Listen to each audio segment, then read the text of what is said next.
Well, in a scathing rebuke that has sent shockwaves through Pakistan's political establishment, Maulana Fazlur Rehman, the influential chief of the Jamiat Ulema-e-Islam and a powerful opposition leader in Pakistan, has delivered a damning critique of Army Chief Asim Munir, exposing what he characterizes as a glaring hypocrisy in the military leadership strategic doctrine.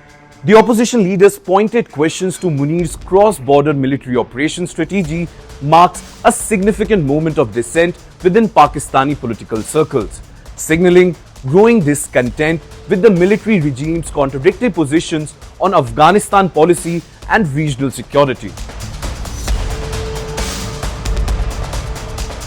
Speaking at a gathering in Lyari, Rehman unleashed a barrage of questions that strikes at the heart of Pakistan's military decision-making under Munir's command.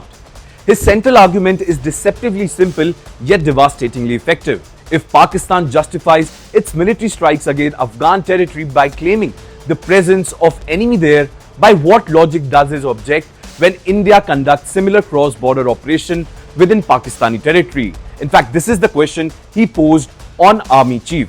In fact, he said, and I quote, "If you justify attacking Afghanistan by claiming you are targeting your enemy there, then why do you object when India targets its enemy in areas like Bahawalpur and Murid?"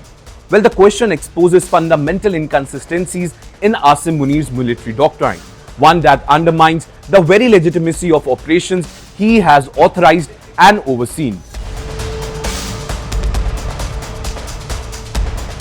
The degree of Rehman's intervention cannot be overstated. As the chief of JUI-F, which commands 10 seats in Pakistan's National Assembly, Rehman represents a significant political constituency. Well, more importantly, this intervention suggests that the civil-military imbalance that has long characterized Pakistani politics may finally be shifting, with opposition figures finding the courage to openly challenge military orthodoxy and demand accountability from commanders like Asim Munir. Well, the immediate context for Rehman's criticism is Pakistan's escalating military action against suspected militant operations from Afghan territory, particularly against Tehreek-e-Taliban members. The Pakistani military under Munir's watch has increasingly relied on cross-border airstrikes and military operations against supposed TTP strongholds in Afghanistan. Yet, his strategy has produced mounting blowbacks. Pakistan's allegation that militants use Afghan territory as a launchpad for attacks have been met with Afghan denial and counter-accusations that Islamabad violates Afghan sovereignty while sheltering hostile groups within its own borders. Now, Rehman's approach goes beyond mere political posturing. He fundamentally challenges the military's intellectual framework for justifying cross-border actions. If Pakistan justifies its action on Afghanistan's territory, then it surrenders the moral high ground to question any neighboring power about similar action on their own soil. Also, the opposition leader's warning carry additional weight given his explicit condemnation of military escalation. Rehman said that the escalating tensions between Afghanistan and Pakistan is not in anyone's interest. He also further said that it will further destabilize the entire region. This assessment stands in sharp contrast to the military's apparent willingness to pursue its operations despite regional instability it faces. Now, significantly, Rehman has emphasized that dialogue, political understanding, and mutual respect, not military action, represents the only sustainable path forward.